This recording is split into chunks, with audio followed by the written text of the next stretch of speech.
This is Jari Mäenpää from the band WINTERSUN, and you are listening That Metal Interview podcast.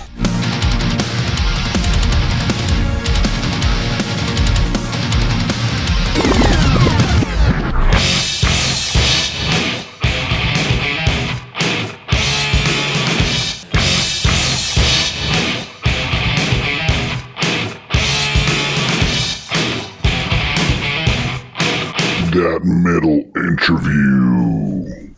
Welcome back to the best rock metal, death metal podcast on the planet Earth, of course. And we have frontman, vocalist slash guitarist slash producer slash arranger. This guy wears many hats. His name is Jari Mäenpää. Maybe it could be the right pronunciation.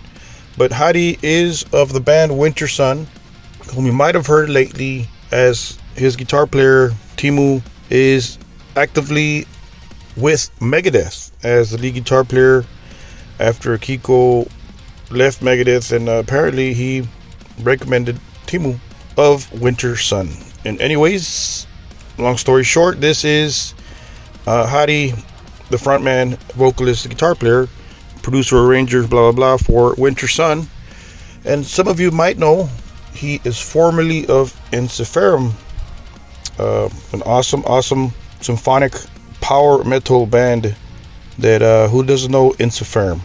Awesome stuff. Well, actually, epic folk metal. WINTERSUN would be the symphonic one.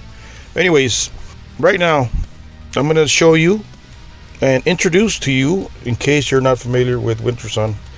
This is one of my favorite jams by the title of Time 1 live rehearsals at Sonic Pump Studios. Check it out.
talk about a masterpiece, a 12 minute and 7 seconds of metal masterpiece for you guys.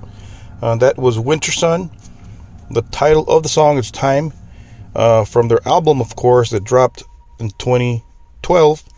And for you fanatics, there's nothing to tell you about WINTERSUN because you know what that is and what band that is anyways. So they dropped a new album on August 30th by the title of Time 2, of course being the sequel to Time. So it's available, it's at your hands, at your grasp, metalheads.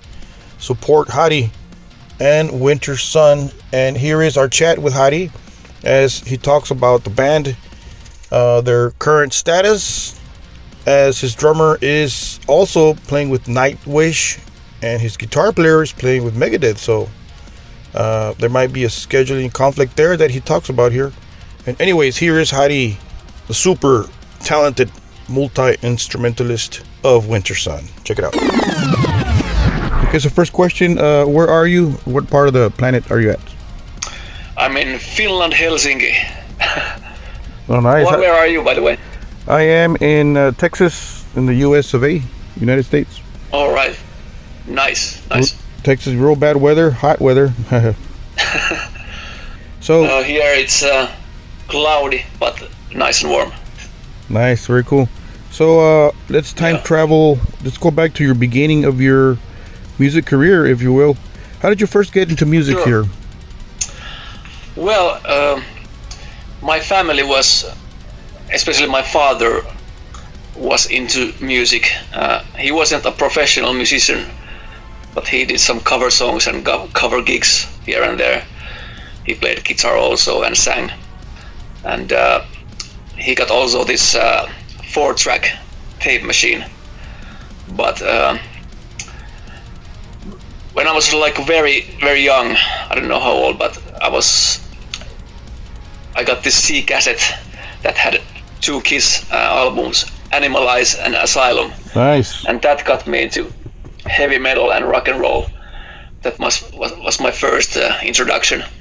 And I really loved the music, and I'm still a big Kiss fan. Then came Wasp. I bought one Wasp C cassette. Also, I listened to Twisted Sister, and I really love this music. But then when I was maybe, I don't know, 10 or 12 or something like that, I had a little phase where I listened to more like pop music and rap music, like MC Hammer, Vanilla Ice, Michael Jackson, stuff like that. But then when I hit like teenage years, I don't know, 14 or 15, my friend Oliver Fokin, who was the drummer of Ensiferum, he got a guitar and he got some Metallica albums, and he showed me some of those Metallica riffs, and I was really blown away that sound and the music. So that got me into heavy metal, and I went home and started to practice guitar immediately. And my father before he built me this kind of semi-acoustic guitar that I never really liked to play because it hurt my fingers. But I went back home and I picked up that guitar and started learning those Metallica riffs, you know, Enter Sandman, Master of Puppets, Nothing Else Matters, Welcome Home Sanitarium. And that kind of kicked off my fascination for metal music. And I guess the rest is history. And then I started making music immediately, my own music with my father's 4-track tape machine. And that also the production came was a big interest to me. So yeah. Wow. So I guess James Hetfield is the guy to blame for your music career. Yeah, for sure. And my buddy Oliver. So we know you play guitar, you play bass, you play keyboards, you're a producer, a vocalist. So the guitar came first, right? And then what instrument was next? The keyboards, the bass, vocals? Yeah, well, I started with guitar only. But I started to, as I said, write songs pretty soon with the 4-track tape machine. So I kind of needed to have the bass and drums also, but there was no one else like really playing those instruments. But my dad had also like one really old bass that I used, and then he had also a drum machine. So with that bass and drum machine, and the 4-track tape recorder, I could start like make like full productions. And he also, of course, he had a mic. I lent that mic also, and started singing at some point too.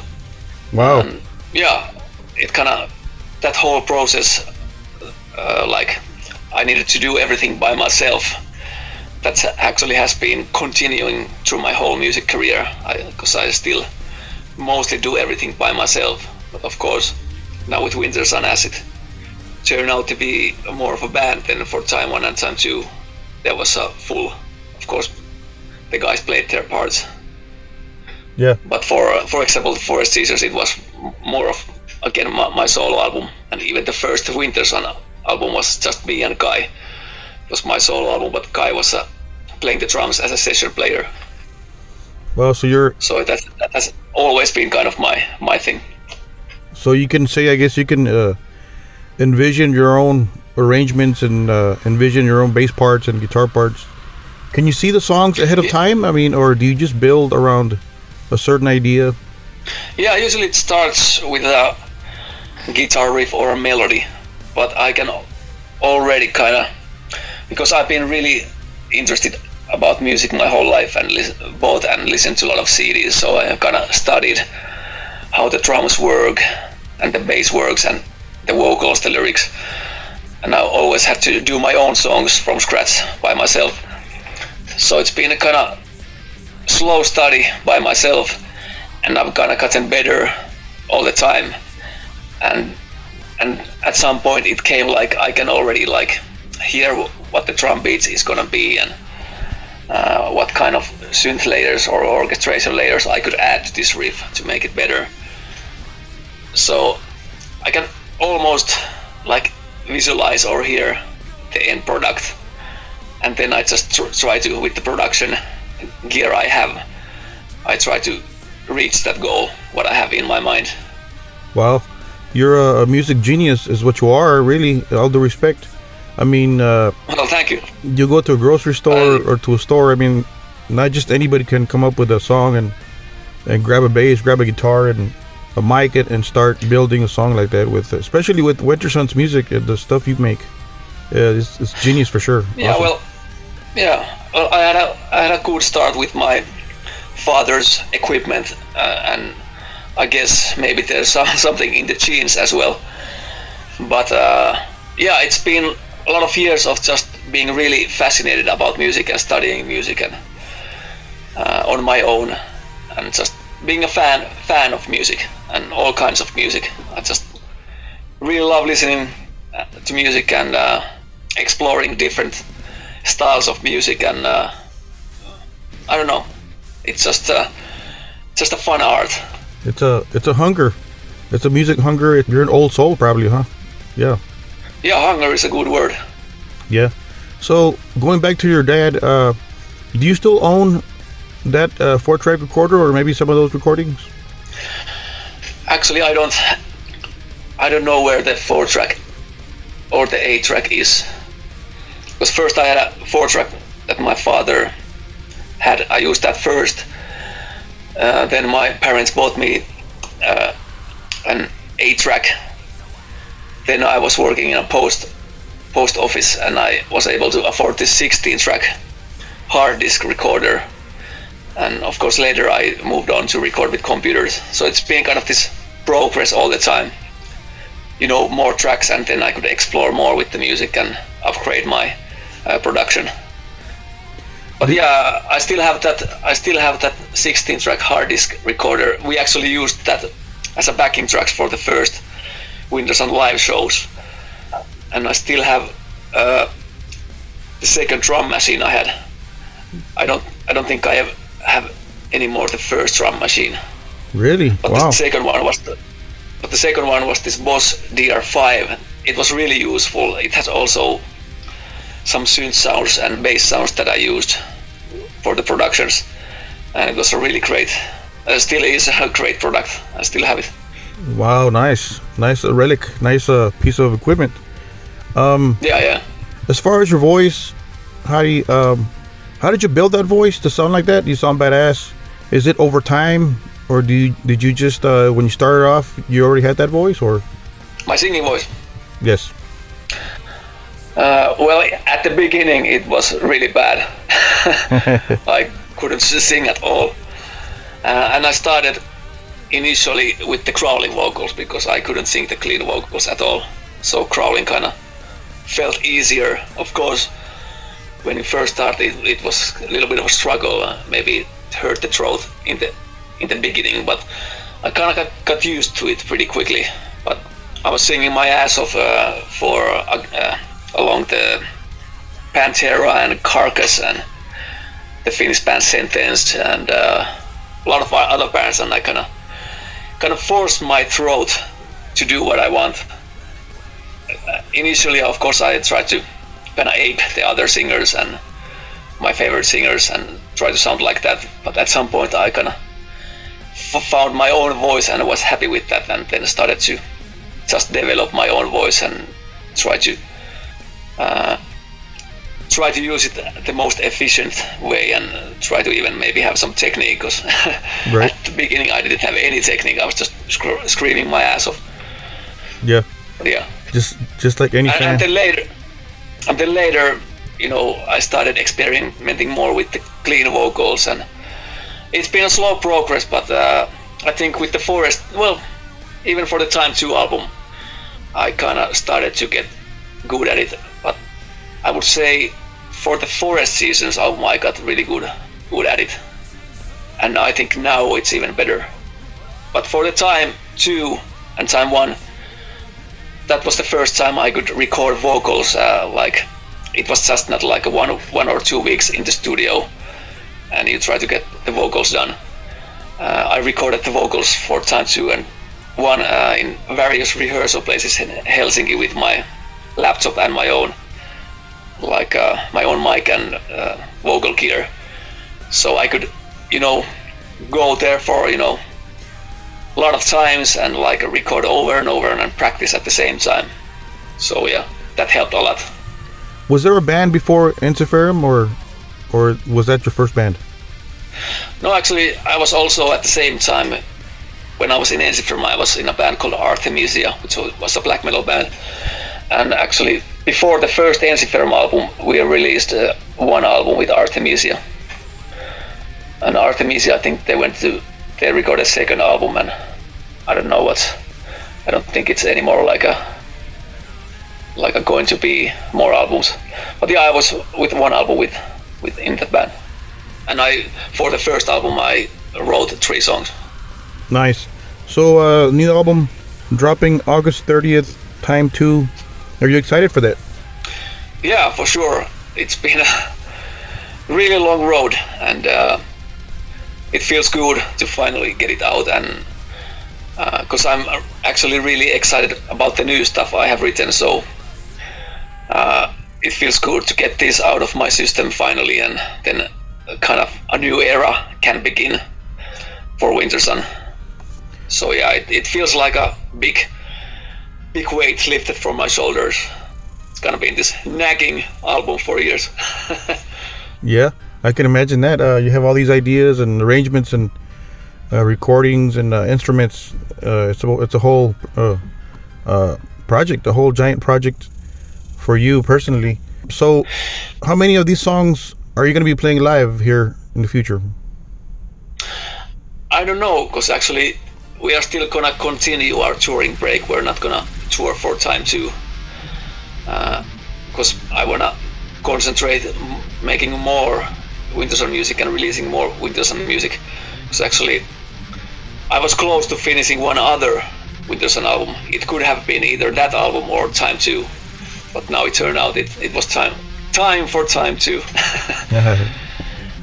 So it would be a good time now, because Kai and Jukka is also having a touring break in Nightwish, but of course Teemu is now very involved with Megadeth, Yes. So, but Teemu has said that we could try to find a session player if we go on touring. But for me, my heart tells me like this is not the right time. I wanna continue making more WINTERSUN music and getting more WINTERSUN music released, because I think the WINTERSUN discography needs more albums, and I'm really fired up about the new stuff. Yes. So yeah. So there's gaps, like you said. 2017 was the last album, and Time 2 is coming soon here. So why the long gap between albums? Is it because of production issues, or you just take your time doing writing music and recording, or? Yeah, well, after the first album was released, we went on touring for 3 years, and then we stopped 2020 at the beginning, and we got kind of lucky because then the pandemic started. But there was a lot of aftermath during the first Indiegogo campaign.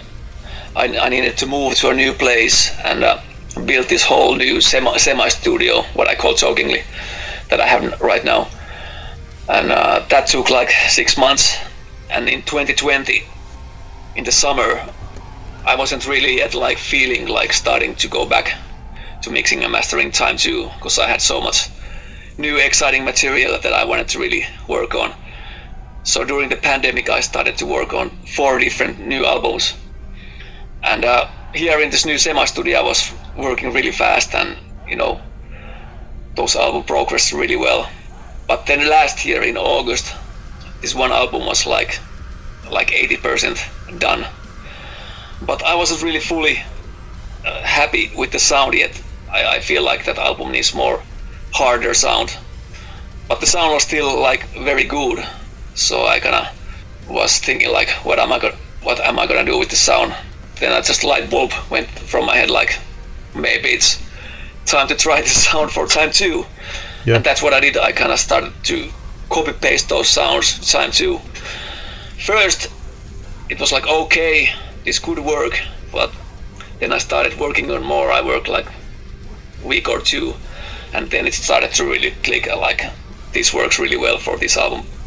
Because for Time 2 there's slow and fast songs, so it's kind of hard to because fast songs need more a snappy drum sounds, but then it kind of doesn't work with the slow songs. But those sounds were kind of good compromise that could work for both styles of songs. So yeah. And also the guitar sound, it's when there's fast riffs, and then there's the songs like Silver Leaves, when there's chords playing, you need a guitar sound that works on both worlds.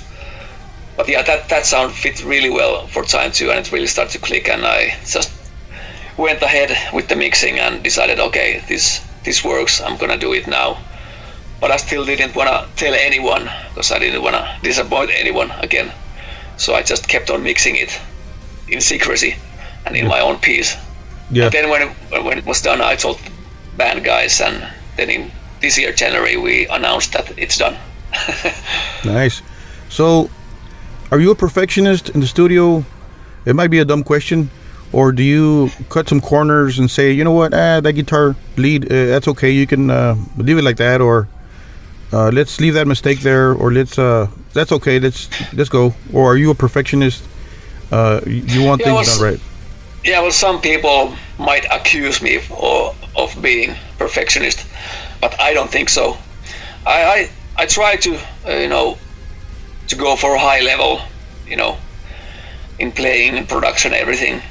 And when it just kind of the album feels like it's done, and I feel that the sound is right, then I'm willing to let it go. But it's hardly never it's perfect. I've released many albums, and well, maybe the Forest Seasons, but all the other albums are not perfect. But I feel like the Forest Seasons is perfect in that sense because it doesn't need to be perfect. You know what I mean? It needs to be rough around the edges because it has more of that primitive style. Yeah. So in that sense, I felt like that's the first album. I really got it. How it should sound. Okay, I understand. And I would say Time 2 is the second, And now with also time one with the new mix, it's the second most like close to being perfect sound that I've achieved. I've never seen you guys live. I want to. Hopefully I can catch you guys on tour sometime. But I've seen your videos, your live videos that people post, and the people are into it. They sing along, they scream. Obviously you're hitting a chord with the people and the fans. You're doing a lot of things right.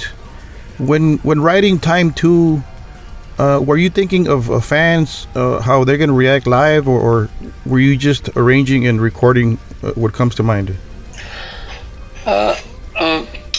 Well, yeah, the fans have been really, really great, especially during the live shows. It's really fun to play with such enthusiastic fans, and it's kind of between the band and the fans, we tend to have kind of the same humor in social media and live situations too. So we've been really lucky to gain such a fun and loyal and dedicated fan base.